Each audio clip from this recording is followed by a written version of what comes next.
네, 안녕하십니까. 이영근 선교사 구독자 여러분 반갑습니다. 자, 제가 이영근 선교사에 대한 비판과 비난을 이야기하니까 못 믿겠다라는 반응이 굉장히 많네요. 좋습니다.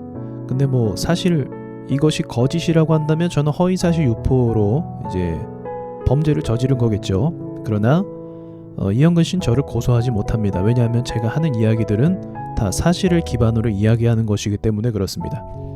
여러분이 이영근 씨를 좋아하는 거 알겠어요. 자유민주주의를 수호하고 애국자로 보이니까요.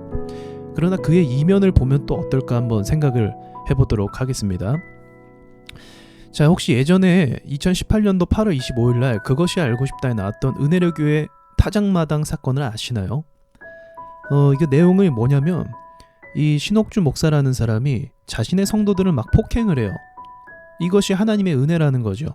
이 폭행을 함으로써 귀신이 나간다라고 하면서 이제 머리를 쥐어 뜯는 모습을 볼 수가 있습니다. 이것에 대해서 어떻게 생각하시나요?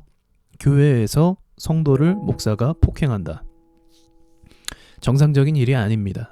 심각한 일이기 때문에 SBS에서 취재를 나온 것입니다. 여기에 빠진 사람들이 굉장히 많으니까요. 자, 신앙인의 폭행이 정당화될 수 있는가? 이것은 인정사정 없이 앞에 사람을 세워놓고 뺨을 때리는 모습이거든요.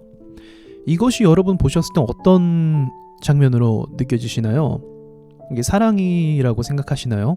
정당화가 될 수 있나요? 누군가 정말 사랑해서 때린다, 귀신이 나갔으면 좋겠다, 회개했으면 좋겠다라고 하면서 때린다라는 거죠. 제가 만약에 길 가다가 어떤 사람을 너무 사랑스럽게 여기는데 귀신이 들은 것 같아요. 그럼 제가 그 사람을 폭행합니다. 귀신아 나가라고. 그럼 저는 어떻게 될까요? 경찰서 갑니다. 그냥 경찰서 가요. 사랑하는데 때린다? 자녀가 어떤 잘못을 했을 땐 이제 체벌이나 징계를 할 수는 있겠죠. 그러나 폭행 자체가 정당화될 수가 없습니다. 그것은 맨날 맞고 자란 애가 있다고 생각해 보십시오. 정말 큰일이나 잘못을 하면 이제 부모로서 체벌을 할 수 있겠지만 남의 집 자식을 그렇게 때린다고 생각해 보십시오. 말이 안 되는 거죠. 쌍팔년도 군대도 아니고 말이죠. 자, 그런데 충격적인 것은 무엇이냐면 이영근 씨가 과거에 2020년 5월 23일 날 올린 영상 중에 자기가 어떤 수연이라는 자매를 쇠파이프로 그 PVC 파이프거든요. 그걸로 부셔질 때까지 때렸다라는 영상을 올렸습니다. 제가 원본 영상을 소장하고 있고요. 수련회를 가서 이 수연이라는 자매가 있었대요. 이 수연이라는 친구가 가정적으로도 어렵고 교회 열심히 나오는데 이제 십자가 체험 코스를 했다고 합니다. 십자가 코스라고 써놨죠, 본인이. 그 십자가를 들고 가는데 예수님의 고통을 알라고 하면서 강목으로 때리기 시작했다고 하더라고요. 그리고 나서 그게 다 부러지니까, 아니 여자거든요. 이 수연이라는 학생이 여자라고 해요. 고등부 학생. 막 때리더니 그 다음 PVC 파이프 아시죠? 그 플라스틱 재질보다 더, 아무튼 그 굉장히 아픈 건데 그걸로 또 때렸다고 합니다. 부러질 때까지. 예수님 사랑을 알라고.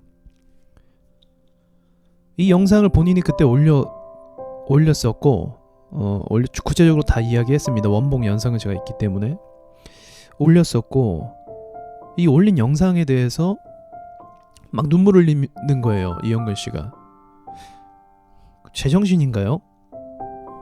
그래놓고 무엇이라고 하냐면 실컷 때려놓고 옆에 애들도 있었대요. 수련회가 애들 한두 명만 데리고 가지는 않잖아요. 여러 애들도 있었는데 걔는 때리면 안 된대요. 이영근 씨가 한 말입니다. 왜요? 초신자라 경찰에 신고할 수 있다고. 그럼 수연이라는 학생은 이제 학생이 아니겠죠. 20년 전 이야기라고 합니다. 부모님도 없고 사회적 약자니까 경찰에 신고 못해서 때린 겁니까? 이걸 자랑하듯이 자신의 유튜브에 올렸고, 이 영상을 보고 이 햇사이드 구독자분들이 이 좋아요 표시를 굉장히 많이 눌렀습니다. 신옥주 목사는 어떻게 생각하세요? 이건 안 되고 이건 되나요? 이건 돼요? 이건 안 돼요? 신옥주 목사는 안 됩니까 그러면? 이 사람도 자신의 성도를 사랑하는 마음으로 눈물 흘리면서 때릴 수도 있잖아요. 바른 길로 가게 하기 위해서 때릴 수도 있잖아요. 그죠?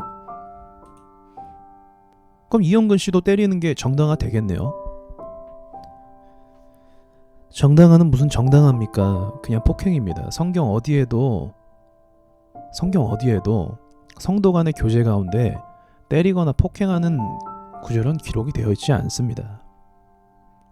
그렇지 않아요. 다른 사람들도 아니고 신앙이라는 사람이 이 자신의 학생을 사랑해서 때렸다? 십자가 사랑하니까 더 때리신다. 야, 그렇게 따지면 이영근 씨도 저한테 맞아도 할 말 없겠네요. 사랑한다고 하면서. 그죠? 한국에 한번 오세요. 제가 똑같이 한번 이렇게 해드릴게요. 경찰에 신고하시면 안 됩니다. 전 사랑해서 때리는 거니까요. 정신이 나간 거죠. 근데 이런 이영근 씨를 좋다고 제 영상에 댓글 단 사람들의 댓글 한번 보십시오. 진짜 주의종 헤세드 선교사님, 이거랑 뭐가 다르죠? 신옥주 목사를 추종하는 사람들과 뭐가 다릅니까? 고맙고 감사합니다. 뭐가 고맙죠? 저 사람 한 거 아무것도 없어요. 애국자? 뭐 문재인 정권에 대해서 뭐 논리적으로 비판하거나 청원이라도 올렸습니까?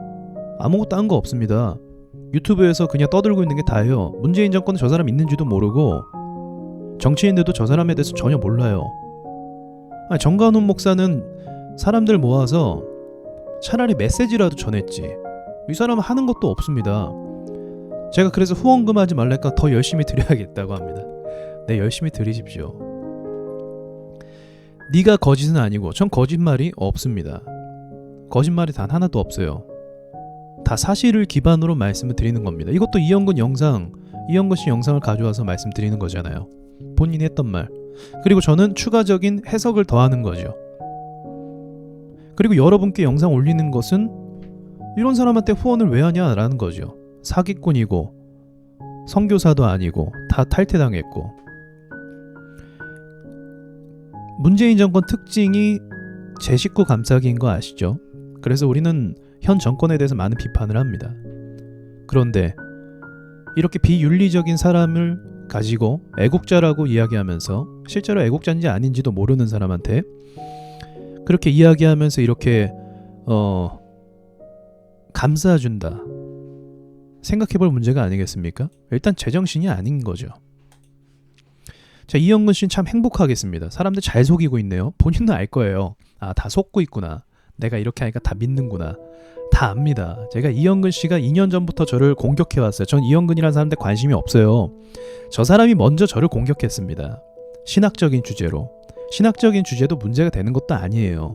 주석서에 나와 있는 내용입니다. 근데 그걸로 공격하더니 남을 공격하니까 구독자가 늘어나는 걸 깨닫더라고요. 그 다음엔 갑자기 하는 행동이 이제는 유명한 목사님들을 공격을 해요. 구독자가 늘어나는 걸 스스로 경험을 하게 됩니다. 야, 이 방법이구나. 이제는 문재인 정권을 비판합니다. 남이 비판한 사람만 비판해요. 자기가 주도적으로 하진 못해요. 그러더니 구독자가 늘어났고 지금은 애국자 소리까지 듣고 있죠. 정말 이영근 씨 선교사로서의 양심이 이미 없는 거 알고 있습니다. 없으니까 그렇게 살고 있잖아요.